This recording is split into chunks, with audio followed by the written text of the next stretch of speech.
HMS M1 was one of the most incredible submarines ever built. Deep in the depths of the First World War, somebody in the Royal Navy decided what they really needed was a submarine armed with the biggest gun they could possibly fit on it. In this case, what they had was a 12-inch gun that had come off a pre-dreadnought battleship. It weighed 50 tons. It was 12 metres long. It was an unbelievable thing. And to get one fitted on a submarine, absolutely incredible. Frankly, if it wasn't actually real, nobody would have ever have thought such a thing could exist. But the Royal Navy did it. They nearly built 4 of these things, but M1 was the first. It was constructed during the First World War. It was finished. It was ready for use. It was so revolutionary, such a kind of idea that was so out there that the Royal Navy were really concerned that the Germans were going to copy it. So because of that, they kept it secret. They never actually used M1 in anger during the First World War. So it survived the war and was in existence for another 7 years after the war, until in 1925, when it was on manoeuvres, it vanished without trace. Now, the mystery of what happened to it has never been 100% solved, but the general view is that a merchant ship, a Swedish merchant ship called the Vidar, reported striking something submerged round about the time that the M1 went missing.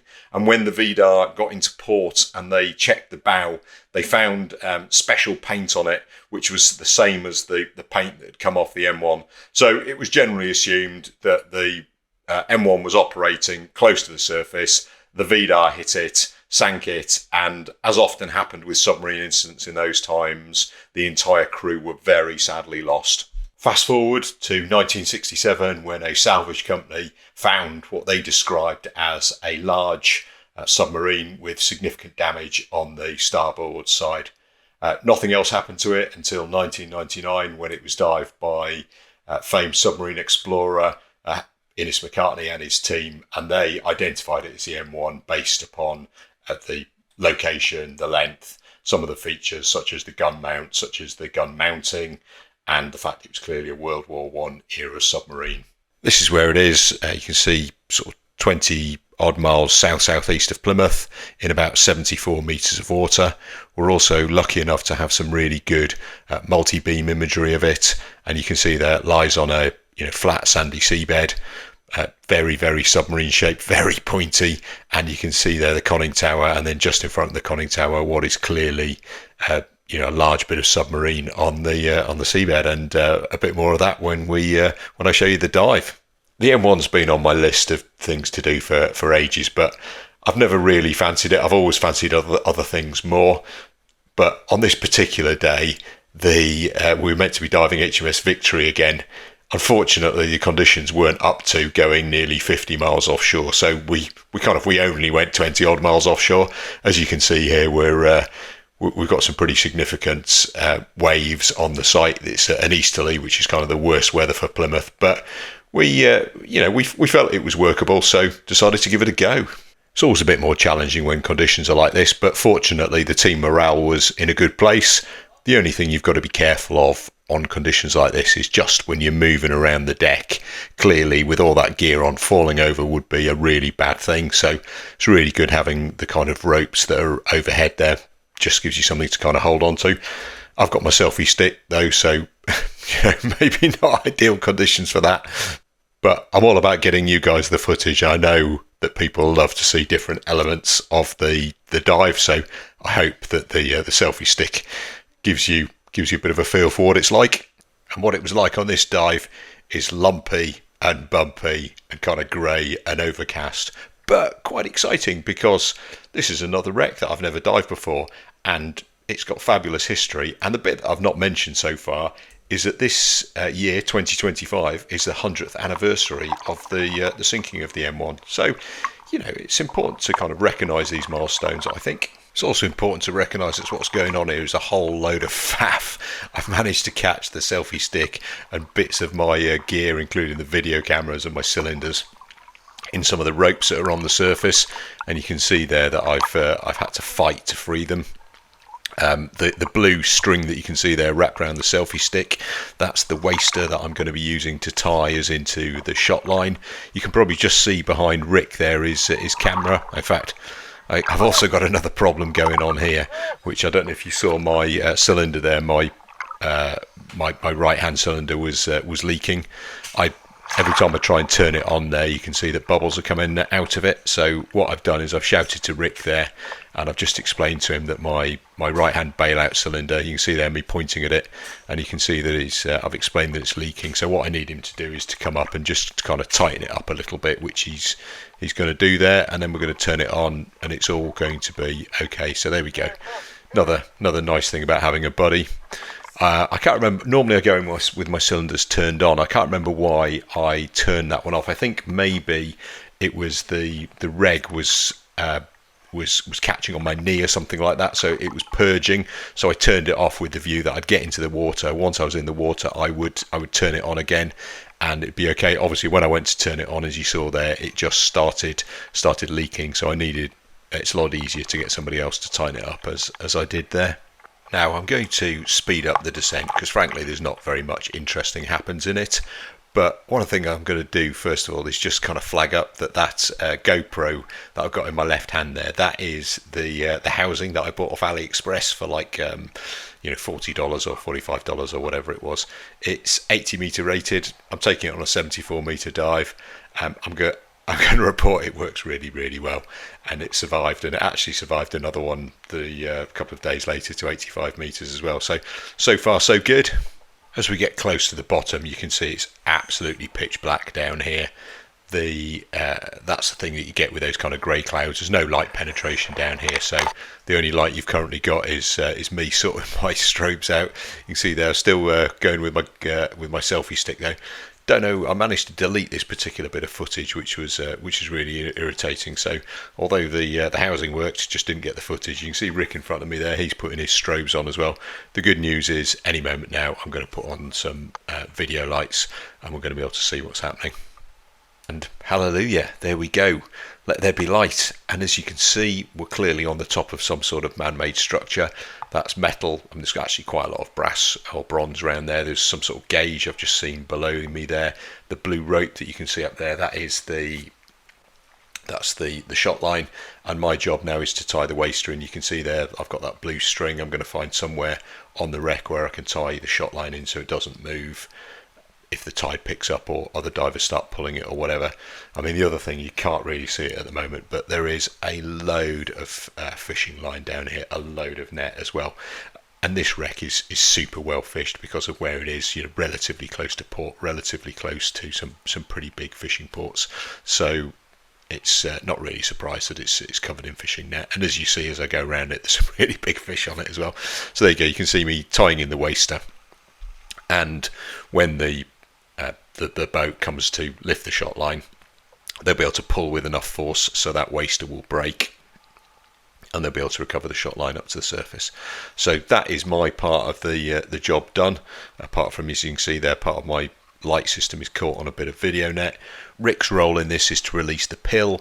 The pill is a solid, buoyant fishing float really, that will float up to the surface, and it will tell everybody else on the boat that the shot is on the wreck and they're good to go in. So the next pair in, they'll be the guys who bring in the lazy shot and set it all up, and that will obviously, what we'll use to do our deco. Our tags have already been put on the lazy shot on the boat, and if you want to know a bit more about how that system works, you should definitely watch my lazy shot video, and I'll put a link in the description so you can see how that works.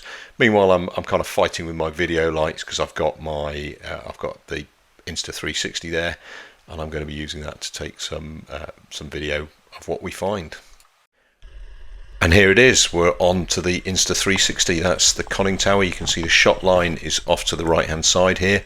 So the M1 is lying with the port side down, so we are on the port side at the moment, just looking aft. So this area that we're looking at here, this is where the gun mount is.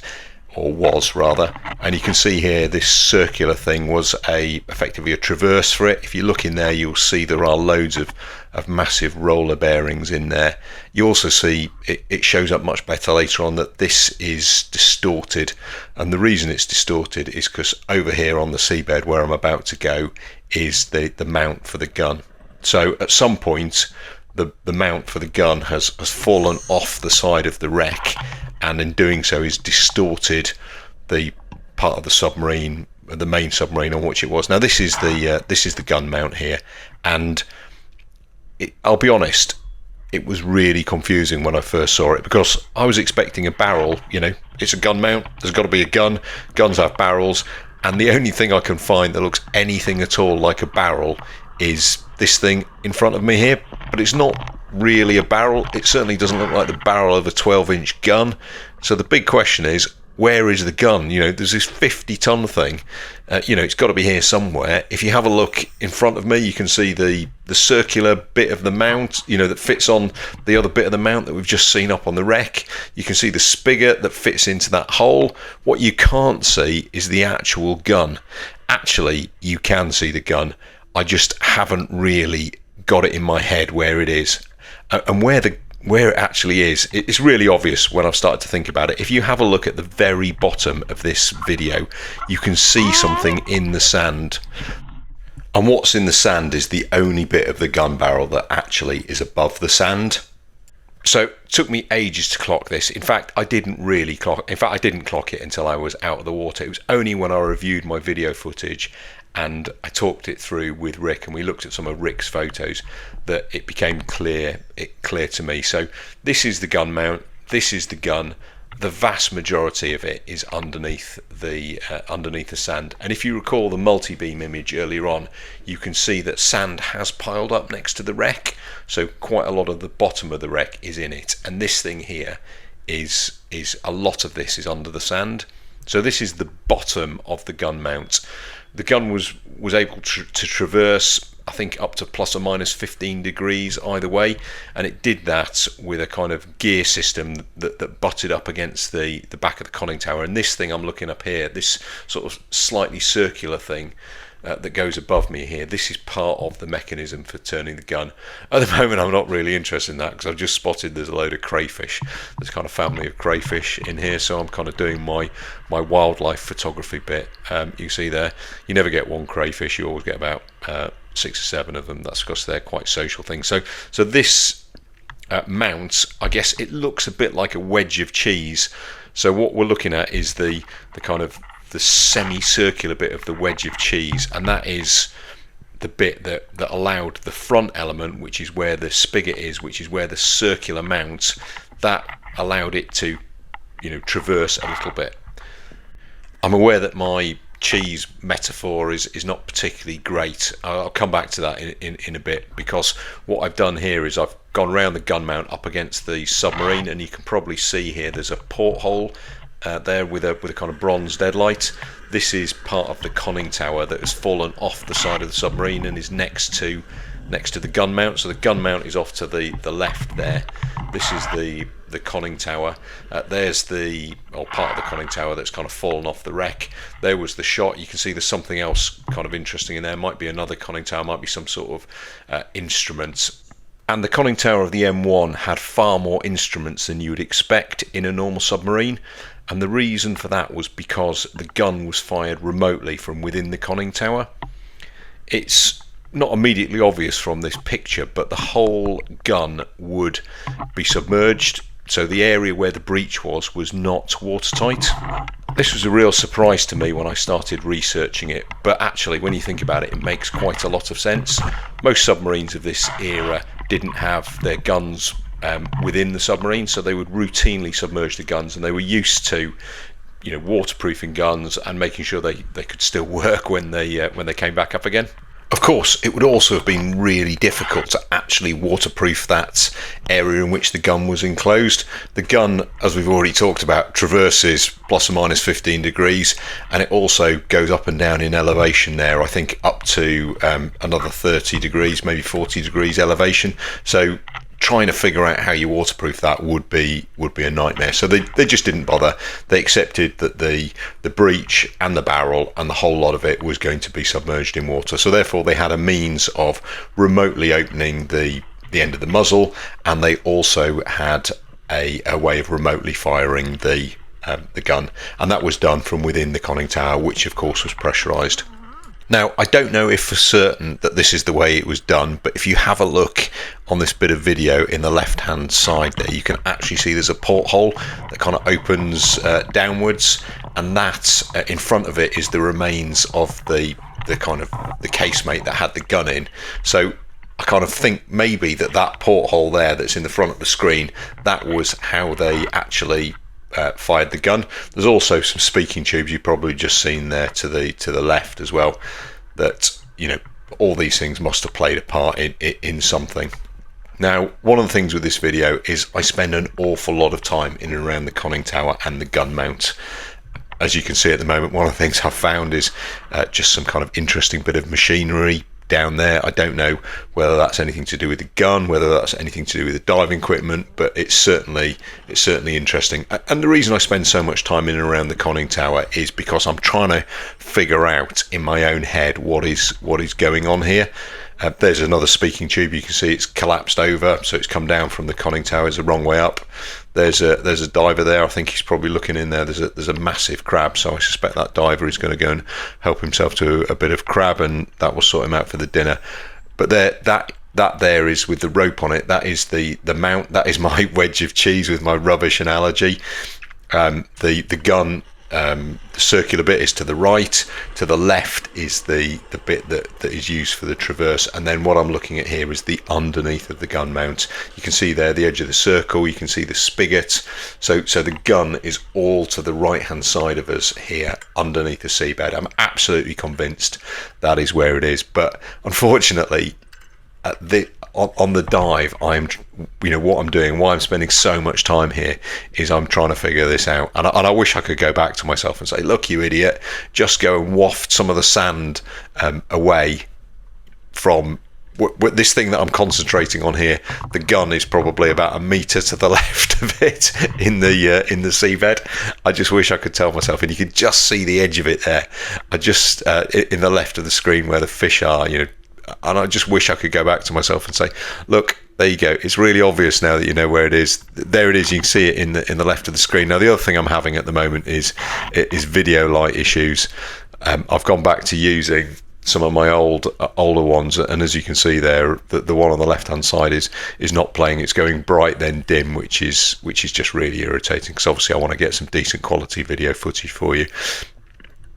So yeah, directly in front of me here, this circular bit here, that is or semicircular bit, that is what the gun is mounted on. So the gun is directly underneath me here. This is me swimming sort of effectively along where the gun would be. It's all underneath the sand here. I'm convinced there's probably a breach in and around here somewhere. And I just want to go back to how the submarine was used, because it is really interesting. What I'm going to do is I'm going to stick my head in here and try and see something. It's possible that what I'm seeing there is that obviously another diver's just come along and destroyed the viz, which is very good of them. I don't really get anything useful from looking inside here. So the way the gun was fired, so they couldn't reload it underwater, obviously. They had to reload it on the surface. So the typical kind of MO for them was to have it loaded. They would what they call dip and scoot. So they would come up when they were near a target. They would fire their single round, I guess, hope they would hit it, and then they would submerge very, very quickly. And one of the great things about having a 50-ton gun on it was that this did supposedly dive very, very quickly. So that was an easy thing for them to do. But then what they would have to do is go somewhere safe where they could surface and then reload the gun and then come back and have another go. I mean, fortunately, they also had some torpedoes, and you might have seen one of the earlier pictures. There was a rear gun as well, a small rear gun, or smaller rear gun. Now what you can also see there is you can see that brass wheel with a brass handle on it there. That is, I'm pretty certain, part of the traverse mechanism. So this bit that I'm looking at there, that is how you traversed the gun, how you moved it moved it around. What I'm trying to do is look underneath into the kind of the gun mount area, and I can see there's something circular there. I think that's the thing that's sticking out of the front. I think the bit that I'm looking at to the right here, I think that's connected to that, and I'm pretty certain it's got to be part of the recoil system or the recuperator or something like that. But clearly, a large chunk of that is buried, and the breach, I'm pretty certain, is to the right of where I'm looking at.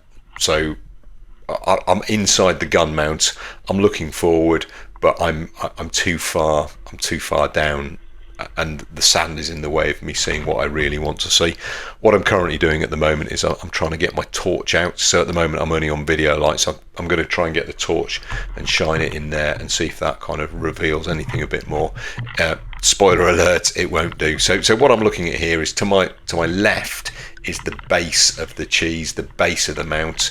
To the right is the recuperator. Further to the right of that, underneath the sand, would be, I'm fairly certain, where the breach and where the gun is. So apologies if I'm kind of labouring this point, because it was, once I figured this out, it was like a super revelation to me, and I guess, like everybody, I just want to share my super revelation with you guys as well, so that it's really difficult. I know when you look at these videos trying to figure out what is going on, especially you don't get any of the peripheral vision, you don't get any of the kind of wider sense, and at the moment all you're doing is looking at a load of fishing net. So rather than look at some fishing net, let's have a look at one of Rick's pictures instead, and that one I think is probably the best one that shows the wedge of cheese. So you can see the circle where I am, that's the end where the gun would have pivoted on, and the end nearest the camera, that is where the gears would be in order to kind of rotate the gun. So that was the handle that I saw earlier on. That is where that is. So I'm back at the end of the wedge of cheese here, the bit that where you control the rotation. The handle is down at the bottom there. That's where all those crayfish are. You can see this is the mount, and there's a load more of this underneath the seabed, I'm absolutely certain. So I'm on top of the gun mount here. I'm looking forward.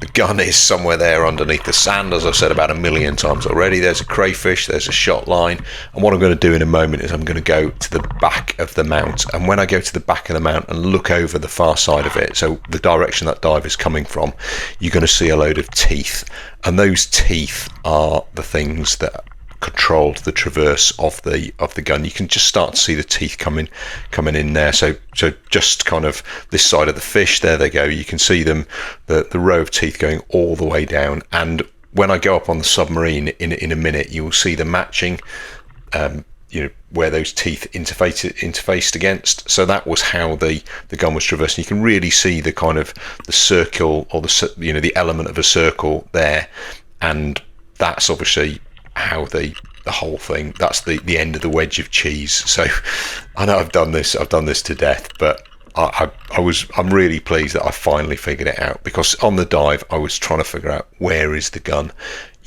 what is this thing that I'm seeing down here. I wondered about the lack of a pressure hull. Well, I know the reason there's no pressure hull around the gun is because it wasn't pressurized, so it only had thin metal casing, and that's obviously long gone. We didn't know where the gun was. I now know where the gun is. It's underneath the sand, so it all completely makes sense. What I've done here though is I've come back up on the wreck, and if you have a look in front of me, this is where the circular bit would have sat in. We saw that right at the beginning of the Insta footage, and you can see there, so the spigot would have gone in that hole, and you can see all the bearings and everything that would have allowed it to traverse. And I look in there, I actually wonder if that goes into submarine. It can't do, because otherwise the submarine would have flooded, but it does seem that way. That slot there, I guess, must be where the thing that I thought was the gun initially, does that fit in there? I don't know. How would that fit in with it traversing? Once again, that doesn't necessarily make sense, but what you can see here is that distortion that I talked about. So you can also see the roll of bearings on the right. So the distortion when the mount came out, you can see it's actually physically moved that bit of it. As I swim back here towards the conning tower, towards the stern, you can see there's this casing off to my left hand side, and then what you can see up here, or we're going to see in a minute, is where the wedge of the end of the wedge of cheese would sit just up where I'm kind of heading here, and you can see beyond that is the conning tower, which would obviously be part of the pressurized system, and obviously that's the bit from within which the gun would be fired. There's all sorts of bits of machinery you can see there, and as I've already mentioned, this whole area is absolutely festooned with fishing nets, kind of old stuff as you can see there, but there's also a whole load more modern stuff as well, and later on I get kind of stuck in it. What you can also see here is, you can probably see there's a light up there, this kind of glass thing you can see just in front of me. It's also worth making the point, of course, that this whole area of the wreck is quite badly battered. So if the gun is off, there's clearly a big dink in the side of the conning tower. Now, I don't actually go on this dive anywhere other than the conning tower, so I don't go to the stern, I don't go to the bow. Other members of the team went to both and report that they're all completely intact, and the bow is particularly lovely. It's kind of comes to a really, really sharp point.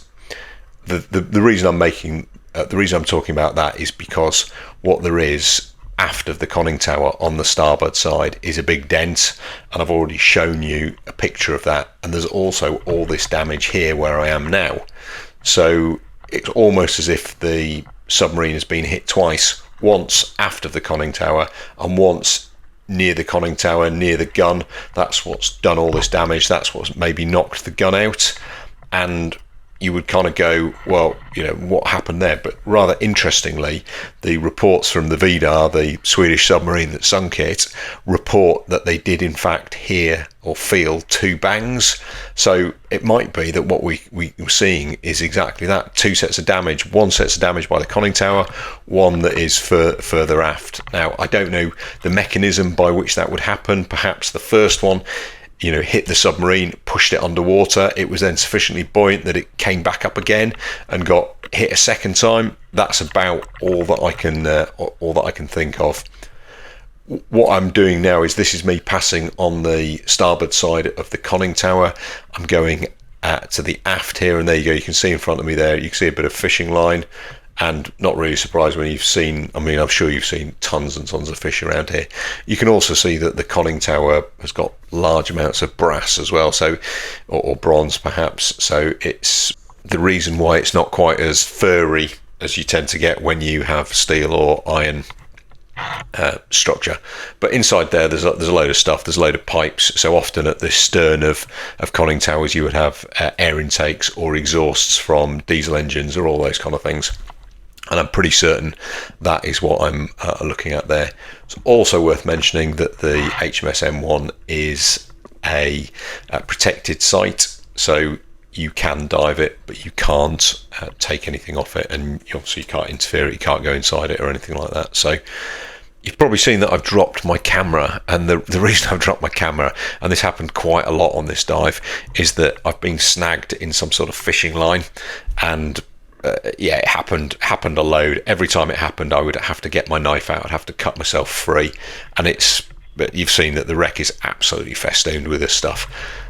But it looks as though I've managed to sort it out. I've picked up my camera again, and I'm taking loads of video of kind of small bits of the wreck. And actually, I've dropped down onto the port side again. So this is the side with gun mount. You can see there's all sorts of brass bits and pieces hanging off the wreck. And interestingly enough, we find all sorts of bits and pieces. We find the helm later on. You'll see there's a trigger, some sort of trigger mechanism. Clearly, there's all sorts of brass bits and pieces inside here. There's that light, and very unusual to see kind of things like that on a wreck. And it's because this is protected. I'm pretty certain that those things are still down there. Although, of course, they will eventually fall into the seabed. Less likely on a submarine, because obviously they're much more substantial than normal wrecks. But those, you know, the portholes and stuff we've seen, and some of the other loose stuff will eventually vanish. So I'm back up, and in fact, you can probably see I'm taking some video of the casing there. There's that porthole I mentioned earlier on that would be used for the firing, and then up here is this is the periscope. And there was a suggestion I read somewhere that one of the periscopes was used for firing the gun. So this is the forward periscope. So maybe this was the gun firing periscope. It was used in conjunction with that porthole that's just in front of it. What you can also see, and I'm going to go around to it in a minute, is the helm. So this is the kind of bridge area of the submarine. The helm is in front of me. Yeah, you can see there's a load more fishing net and all that kind of stuff there. This is the helm. You can just see it, that thing that's standing up there. I think would have had a periscope in it at some point. I don't know where the periscope is, but to the left hand side you can see the classic boss of a helm. I assume it would have been wood at some point. That's clearly long gone. I guess one of the interesting things about these the M-class submarines is that they the conning towers are much bigger and much wider than they are on normal submarines. That's the boss of the helm in front of me. In case you don't recognise it. Obviously it's covered in fishing nets, generations of fishing nets, and even some really modern stuff, that kind of pinky whatever colour it is, fishing line. I know lots of fishermen watch my videos. I don't know if they're trying to kind of get some hints or whatever, but one of the things I would say, guys, is sometimes you make it really difficult for us. This is the rear of the conning tower. There's another periscope there. You can probably see it's bent. I don't know whether that was during the collision, whether that was like some of the fishing gear that got snagged on it. Who knows? You can also see there's a load of a couple of other divers down there. They're obviously having a good look around. That's the stern of the aft end of the conning tower. I'm staying up here to just having a good look around. And the reason I'm having a good look around is because that allows you to spot things. And what you can probably see, in that I've just seen it, is that there is an open hatch there. And this is one of the things that Innes McCartney and other people reported, is that there is an open hatch. Now I'm trying to use the bookmark feature on the Insta, and I'm failing miserably. What I actually do is stop the camera recording, so I've switched back to my para lens. You can see there I've completely failed to notice that the Insta has stopped working, so I'm videoing inside the hatch without actually recording anything, which is there you go. That's foolishness on my part. But I can also see in there, and there's not much in there other than silt, which is really disappointing. Not because you'd hope to see the control room or something like that. But I guess the interesting thing is about the hatch is about it being open, and clearly that's not been opened by the salvagers in 1967. I can't imagine Innes or anybody after 2000s would have opened it up. So almost certainly that is opened by the people at the time when the M1 was sunk. And it does make you wonder, therefore, did some people try to get out? Did some people actually get out? If they got out, what happened to them? Clearly none of them were ever seen again, so nobody's washed ashore. Nothing was picked up by the Vidar, so it's a bit of a mystery. What happened? Did some people get out? What happened to them? This was in November when it was hit by the Vidar, so that's a pretty miserable time to be at the surface. Drowning's also pretty miserable, so I don't think there's any of those are good ways to die. But anyway, on that morbid thought, you can see lots of other divers back at the conning tower. That one down there has found a shovel, which is a really odd thing to find on the outside of a submarine. Is it somebody taken a shovel down there? I don't know. Why would you have one on a submarine? I've got no idea at all. But anyway, it's still down there, so if anybody wants a submarine, there it is. Now the selfie stick is clearly not playing ball. You can see that's managed to wrap itself around some fishing line and pulled itself out. I normally have it secured to my right shoulder, but kind of all not folded in, but telescoped in. Clearly it's been caught and it's been pulled out, and I guess I do have quite a lot of stuff dangling on me, and therefore this is the sort of thing that can happen, particularly on wrecks like this. I can hear lots of people already telling me I should streamline my gear and all that kind of stuff, but there you go. You can see it's not a problem. I've sorted it all out. I've freed myself, although I am going to now push that back in again, and the selfie stick will return to its normal place. The other interesting thing is you can see Insta's still not on, still haven't realised. But I'm at the end of my dive anyway, pretty much. So as I head back to the shot, I just thought I'd share some more Rick's photos. This stunning one here is the bow. There's the bow again. You can see it's incredible. It sits almost off the bottom, but obviously it's not. It's just the way it's lying. Here you go, for those of you who like your props. There's a beautiful prop shot. Most of the props are heavily buried, I think, but that one at least got a load of fish around it. And yeah, here I am back at the shot. You can see there, taking off my strobes, pretty normal SOP for anyone who's watched any of my other dives. And you see once again, as soon as the light goes, completely pitch black, but a few other people's strobes above me there. And it's just going to be a case of ascending up, bringing the dive to a close. But before I do that, you can see I'm just having a look back down on the wreck, see some of the other divers, see the top of the conning tower there. Makes it really obvious how dark it was on this dive, and that was those grey clouds and the kind of overcast conditions. There's also a bit of a layer in the water at about 20 metres, which will be blocking a lot of the light as well. So hopefully, I'm planning on going back and doing the M1. One of the things I'd really like to do is put a white ensign on there. This is the 100th anniversary, 2025 100th anniversary of the sinking, and 62 people lost their lives when it vanished in 1925. So that's the sort of thing I don't think should be forgotten, especially as many of those people on board must have been veterans of the First World War.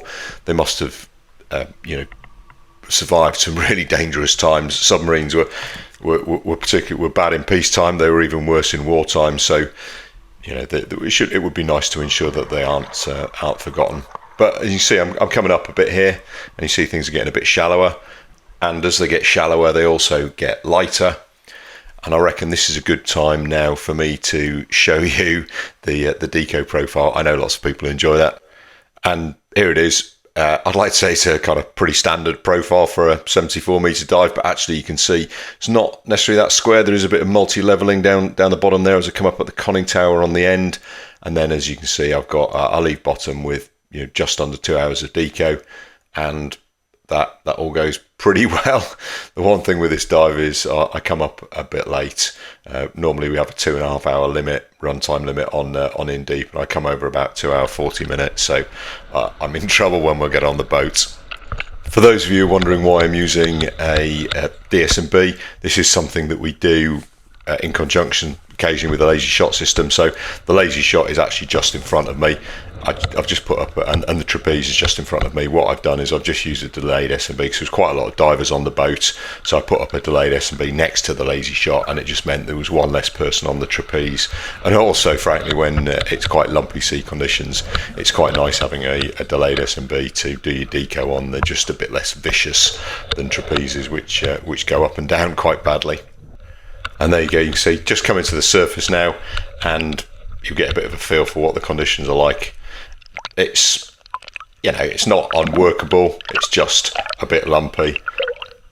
But the other thing with this is because I'm a bit late. I'm the last diver in the water as well, so everyone else is sat on the boat, kind of slightly cursing me. Not the easiest thing in the world using the selfie stick in these conditions, but I thought I'd try and get a bit of a footage of what it's like trying to get out of the water, trying to get on the lift when it's like this. Fortunately, it didn't come out particularly brilliantly, so hey, you've got what you've got, and I gave up on it at this point. And there you go, that's me on the back of the boat on the way back. You can see still pretty lumpy, but great feeling to have achieved a dive that I've not done before. And there you go, it gets a bit of a feel for what UK diving is like. It's absolute best. Snot, blood, guts, the whole thing. Anyway, I hope you've enjoyed the video. As always, please leave us a like, comment, and I will look forward to seeing you on the next one.